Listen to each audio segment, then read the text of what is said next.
augmenter son intelligence. Est-ce que c'est possible déjà?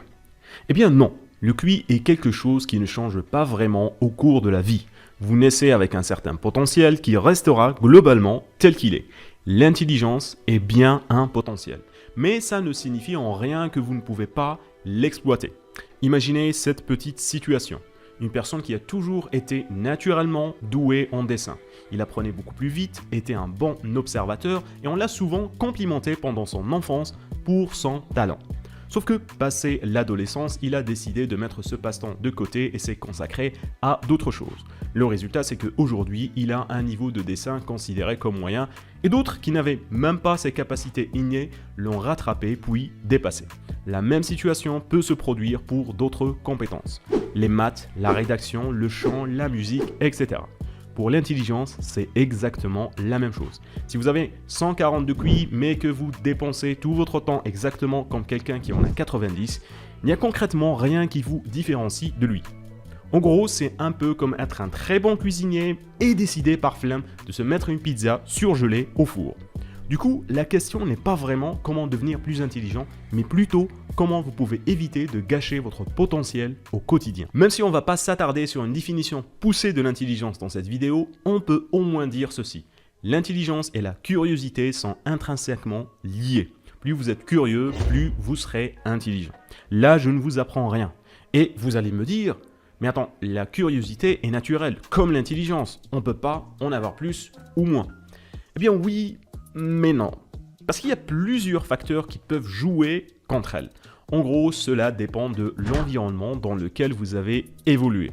Par exemple, l'école. Imaginons que vous êtes d'un naturel introverti, mais curieux. Il y a de grandes chances pour que vous ayez appris à refouler votre curiosité à l'école. Peur qu'on vous regarde, peur de poser des questions stupides, peur de la réaction des profs. Votre environnement vous a appris à plus ou moins brider votre curiosité, en même temps votre intelligence. Peu importe ce que vous pensez de vous et à quel point vous jugez votre intelligence, vous pouvez l'être beaucoup plus. Comment faire ça? Eh bien, ça se résume en une seule et unique question. Une question que vous devez prendre l'habitude de vous poser au quotidien et qui peut rapidement vous transformer en une véritable machine de guerre. La question c'est, suis-je actif ou passif? La grande majorité des gens vivent une vie passive, c'est-à-dire qu'ils effectuent une série de tâches sans se poser de questions. Que ce soit quand ils se lèvent, mangent, écoutent de la musique, vont au travail, se divertissent, ils effectuent toutes ces tâches de façon passive sans vraiment y penser. Alors que peu importe l'action qu'on est en train de faire, on peut la transformer en quelque chose de beaucoup plus actif. Ok, mais concrètement, qu'est-ce que ça veut dire être beaucoup plus actif? Laissez-moi vous donner quelques exemples. Imaginez cette situation. Vous faites vos courses au supermarché. Il y a une grande queue à la caisse et vous devez attendre. Vous faites quoi?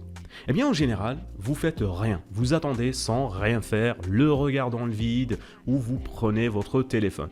Alors que vous pouvez voir cette petite attente comme une opportunité. Regardez autour de vous et prenez une personne. Le but, essayez d'en savoir le maximum sur elle. Regardez comment elle est habillée, dans quel état sont ses vêtements, quel âge a-t-elle, gauchière, droitière, semble-t-elle en bonne santé. Regardez les courses qu'elle a déposées sur le tapis. Elle a l'air célibataire, d'avoir des enfants, un chat.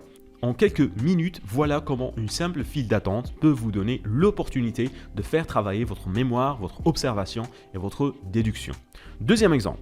Vous vous retrouvez dans les transports en commun pour un trajet habituel de 40 minutes. Et en général, vous aimez bien rêvasser et écouter de la musique. Prenez simplement les 5 premières minutes pour apprendre quelque chose sur votre environnement. Ça peut être n'importe quoi. Comment ça marche un métro, comment on fait du goudron, qui a inventé le feu rouge, ou vous renseignez un peu sur l'histoire de votre ville. Simplement 5 minutes de recherche curieuse sur un sujet aléatoire sur le net et ensuite vous pouvez revenir à vos rêveries, qui seront d'ailleurs très utiles maintenant pour fixer les quelques informations que vous venez de lire dans votre mémoire. Autre petit exemple de quelque chose qu'on a tendance à subir de manière passive, les pubs. Alors qu'il suffit tout simplement de passer en mode actif, en mode analyse et de vous demander pourquoi ces choix de marketing, quel client vise-t-il? Est-ce que cette pub aura de bons résultats? Si vous aviez été dans la réunion avec les publicitaires, quelle autre idée vous auriez pu amener? On choisit naturellement toujours la facilité alors qu'elle nous mène nulle part. La difficulté, les défis ne font eux monter en level de façon accélérée. Cherchez-vous des petits défis au quotidien. Ça peut être des choses aussi simples que d'utiliser sa main non dominante pour écrire ou se brosser les dents, changer de route quand vous allez au travail, lire un article dans une discipline qui vous semble complexe, ou utiliser une appli comme Un jour, un mot pour apprendre un nouveau mot par jour. Prenez donc l'habitude de voir tous les jours des opportunités là où en général personne ne voit rien, dans n'importe quelle petite situation banale, et vous verrez à quelle vitesse vous pouvez développer votre potentiel.